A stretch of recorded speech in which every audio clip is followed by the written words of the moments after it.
पवन सिंह ज्योति सिंह एक नहीं हुए हैं। इसको लेकर बहुत ही तेजी से एक मतलब कि जितने भी भोजपुरी के यूट्यूबर हैं सब लोग न्यूज़ बना रहे हैं। तो इस पे हम भी आपको कुछ कहने वाले हैं कि क्या एक दूसरे को इंस्टा पे फॉलो करना, एक दूसरे को सोशल मीडिया पे आकर दिखाना ही प्यार है? क्या एक सोशल मीडिया पर हम अपने प्यार के बारे में हर एक समय पोस्ट करते रहेंगे तभी लोग मानेंगे कि हाँ दोनों लोग साथ हैं? आप लोग देखे होंगे कि पावर स्टार पवन सिंह एक मतलब कि सोशल मीडिया पे एक दूसरे को वो लोग फॉलो करके नहीं रखे हैं, पवन सिंह और उनकी वाइफ ज्योति सिंह।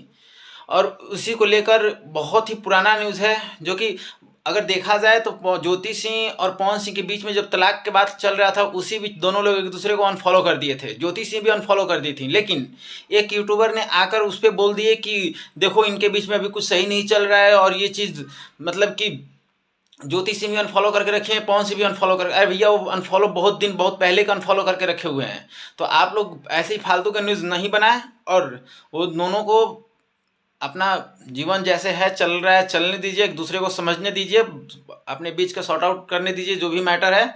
आप लोग व्यूज़ के लिए उनको बदनाम मत कीजिए और उनको घसीटिए मत, उनके बीच में पुराने मुद्दों को लेकर लपेट कर उनके दिमाग में फिर से वो कचरा भरिए मत। बाकी आप लोग से इतना ही कहना है।